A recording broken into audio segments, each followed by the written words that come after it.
উঠতে না পারা যাত্রীদের কড়ি আঙুল দেখিয়ে এগিয়ে চলল ট্রেনটা। আপনিও কি আমার মতো লোকাল যাত্রী? যদি না হয়ে থাকেন তাহলে বস, আপনি কিন্তু জীবন থেকে বিশাল বড় জিনিস মিস করে যাচ্ছেন। ট্রেন এগোতেই বেশ কয়েকটি ছায়ামূর্তি হুড়মুড়িয়ে ঝাঁপিয়ে পড়ল ফাঁকা সিটগুলোর উপর। কেউ বা কম্প্রোমাইজ করে, কেউ বা পাশের মানুষটাকে চেপে দিয়ে নিজেদের জায়গা করে নিল। বেশ কিছুক্ষণ শোরগোল হওয়ার পর আবার সব চুপচাপ। আমি সন্তর্পণে প্রত্যেকটি নতুন মানুষকে আর চোখে জরিপ করতে লাগলাম। হঠাৎই আমার চোখটি আটকে গেল একটি মানুষের উপর। ইহে, কি ভাবছেন? গল্পের নায়িকা নিশ্চয়ই।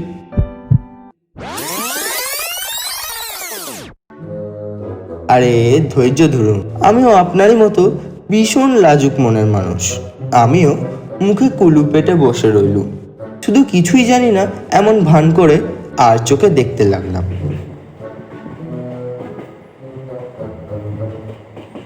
তার শরীরটা বেশ ছিমছাম। না, এখনো পর্যন্ত তাকে সঠিকভাবে দেখতে পাইনি আমি, শুধু একটি আবছায়া মাত্র। ঠিক আমার একটি সিটের পাশেই তিনি বসে আছেন।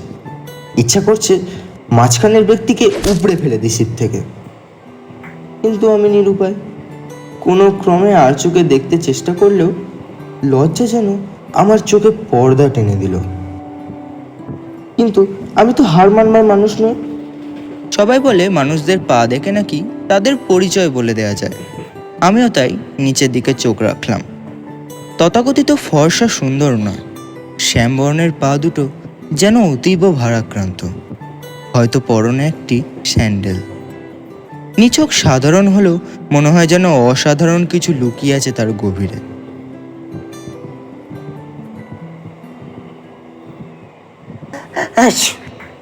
মাঝের মানুষটি যেন আবার নড়ে চড়ে বসলো।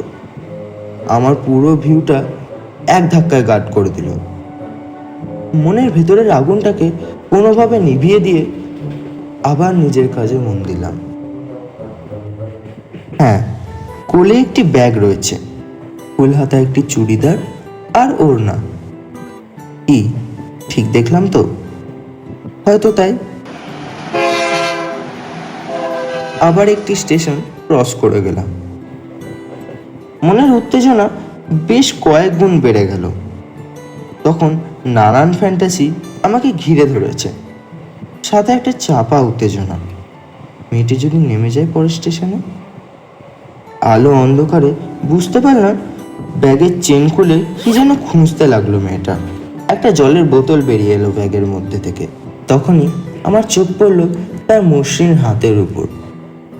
হয়তো ছুঁয়ে দেখতে চাইলাম, কিন্তু না, সে সাহস আর কোথায় পাই আমি। তাই চোখের দেখাতেই নিজের মনকে শান্ত রাখলাম।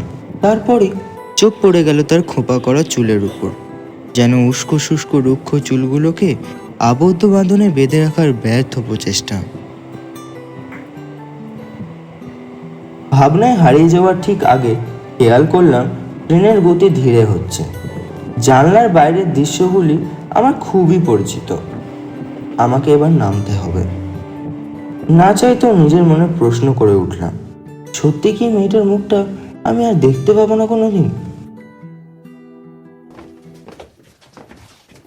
কিছু মানুষ এগিয়ে যাচ্ছে গেটের দিকে।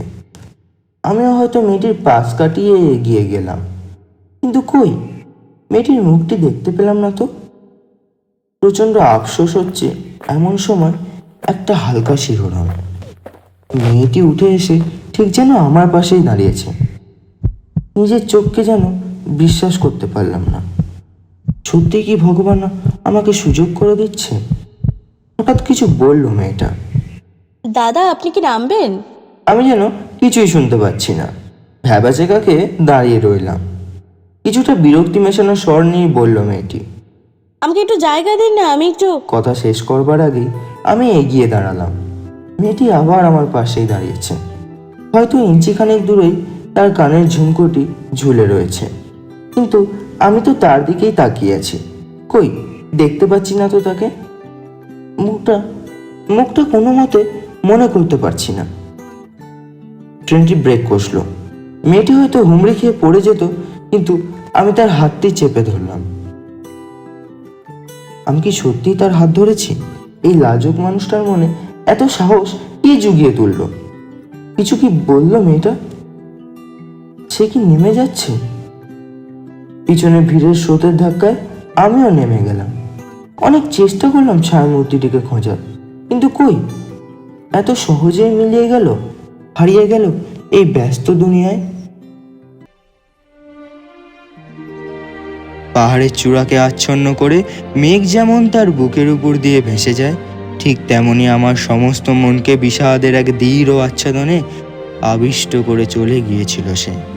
ডুবন্ত সূর্যের রক্তিম আভার মতোই সেও এসেছিল ক্ষণিকের অতিথি হয়ে।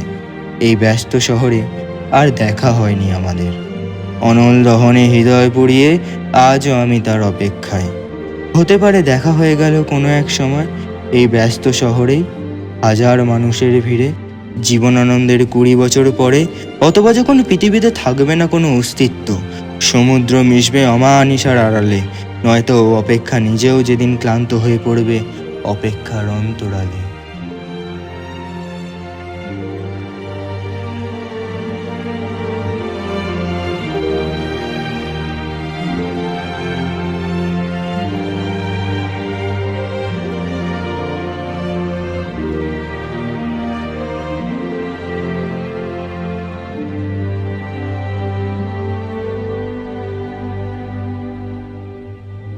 আপনারা এতক্ষণ শুনছিলেন হ্যালো শুনতে পাচ্ছেন চ্যানেলের আজকের গল্প দেখেছিলাম তাকে।